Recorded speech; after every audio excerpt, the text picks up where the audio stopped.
Welcome back, guys. ZEROdeaths here with another Tabs Top 10. Of course, there are only 9 factions in Totally Accurate Battle Simulator, so coming in at number 9, we have the Farmer Faction. By far the weakest faction. It's incapable of going 1-to-1 against any other faction in the game and actually winning. So here we're going to watch a few clips of them getting absolutely obliterated by different factions.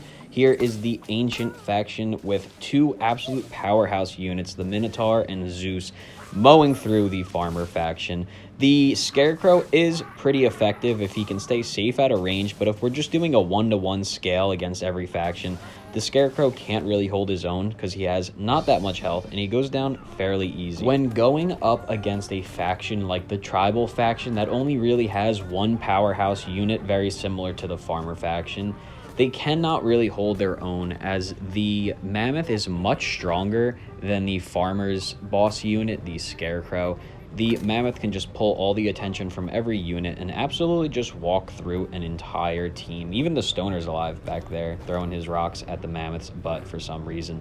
Up next, coming in at number 8, we have the Tribal Faction. Personally, one of my favorite factions in the game, despite not being the strongest. They have a lot of cool units. I really like the Bone Mage. The Chieftain is super cool because he dual wields those maces, and there's nothing cooler than a gigantic mammoth stomping his way through the battlefield, but that does not stop them from being one of the weakest factions in the game.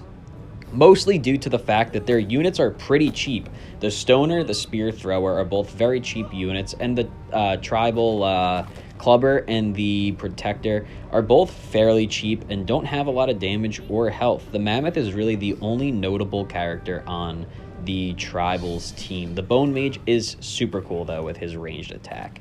So here is the Tribal Faction going up against a handful of different teams. Right now we have the Medieval Faction mowing through them. The catapult just donked him right on his dome piece, and it's down once again to just the Mammoths. And it looks like the Stoner's alive still too, but now he is down and it is going to wrap up this battle. Coming in at number 7, we have the Viking Faction. The Vikings are another one of my favorites. I was always a huge fan of the Jarl. They nerfed him a little bit, and now the King is significantly stronger than the Jarl. But it's definitely still a really effective team. The Berserker has the ability to jump over ranged units and clear an entire line of melee. The Valkyrie can actually fly. It's the only unit in the game that can actually fly, which is really cool. And the Longship can absolutely crush even the strongest of foes. And after it's done, like 6 units jump out of it and start swinging oars at people. So it's really good for mobbing an enemy team. Despite coming in towards the lower end due to, once again, only having 1 significantly strong unit, the Jarl, which is still much weaker than the King, the Viking Faction is still one of my favorites. It's really fun to use, and I like the way that a lot of the units look. So coming in at number 6, they're pretty comparable to the Viking Faction, but they do have a little bit of an edge since the Knight is much stronger than the Valkyrie, and the King is obviously much stronger than the Jarl. We're going to be taking a look at the Medieval Faction. For some reason, when I was recording this, the King lost his texture or whatever, so he's all black, which I think looks super cool. I think that happened to Blackbeard last update, and I actually thought that was really cool. But when going up against the Viking Faction, the Medieval Faction will almost always win. Here it comes down to the Catapult versus the Ice Archer, and obviously the Catapult is going to sling his meatball across the map and just crush him. Up next, we are going to watch the Medieval Faction going up against the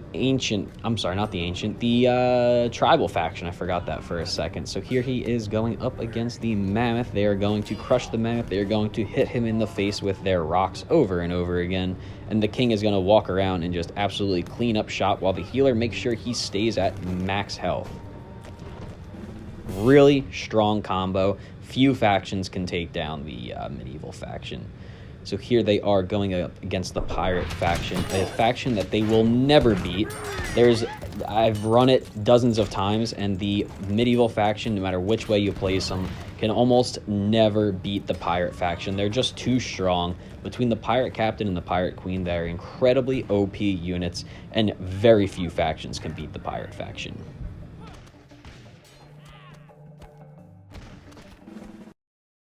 Coming in at number 5, we have an absolute beast of a faction between the Minotaur and Zeus. They are two very expensive units. Both of them have very high health pools. They both have special abilities, and they both do a lot of damage. Zeus, of course, dual wields electric lightning bolts and barrages enemies that has a chain lightning effect that can take out an entire team in just one lightning bolt. Also, there is the Minotaur that can charge through enemy lines and grab you by the face and drag you across the ground and absolutely whoop your ass. Maybe at one time they could have placed as the strongest faction in tabs, but ever since these new updates have been coming out, they have been adding more and more factions with super OP and really strong units. So unfortunately, that is going to bump our ancient faction down just a wee bit, despite the fact that Zeus and the Minotaur are absolute monsters of units to have on your team. The Snake Archer is the most expensive archer that you can purchase, coming in at 300 score. Their ability to shoot not only an arrow, but a snake arrow is very effective, as it can distract melee units and even sometimes have a ranged unit waste their attack on just a little snake, and by the time they get it down, the Snake Archer can fire another one. The Snake Archer is by far one of my favorite units in the game. Coming in at number 4, we have the Dynasty Faction, one of the absolute strongest ranged units in the game, between the Firework Archer being able to either send units flying through the sky or hold a heavy melee unit in place. They also have the Dragon unit, which was recently buffed so that the fire now spreads, so they can burn up an entire team fairly easy. And when the dragon goes down, 4 little Dynasty people jump out and start attacking everybody. Aside from that, the Hiawatha can one-shot any unit in the entire game. It's the only siege vehicle in the game that can one-shot even a mammoth. The strongest unit, doesn't matter. The Hiawatha will put 100 arrows into his face and wipe him out with no problem. This makes the Dynasty Faction one of the strongest factions in the game. Coming in at number 3, we have the newest faction added to the Tabs family, the Spooky Faction. Absolute powerhouse. The Reaper has an AoE swipe ability that can wipe out an entire team if they're standing close enough to one another. And his ability to ram into the enemy team and distract everybody gives the Swordcaster the ability to sit there in the back and just absolutely barrage every single unit on the enemy team with swords at an insanely fast pace, wiping out entire teams. The Spooky Faction is definitely my second favorite faction behind the Pirate Faction right now. It's really fun to watch, really fun to use, and the Reaper is a super cool, really unique unit. Coming in at number 2, it is my favorite faction in the game, the Pirate Faction. The Pirate Queen and the Pirate Captain are such an insanely fun duo to use together. The Pirate Queen can throw her bombs and jump into the sky, wiping out any weak unit standing below her, even some strong units. Her dual-wielding swords and rate of fire, health, and damage make her an incredibly dangerous foe to go up against. The Pirate Captain, as well, is super good. Between his pistol shotgun thing that shoots a whole bunch of bullets and his sword ability, he is the only ranged melee hybrid in the game. Super fun to use, super fun to watch. The duo is by far my favorite duo in the game, and they can just by themselves go up against some of the weaker factions and take them out with almost no problem. Fortunately here, the Pirate Captain went down nice and early.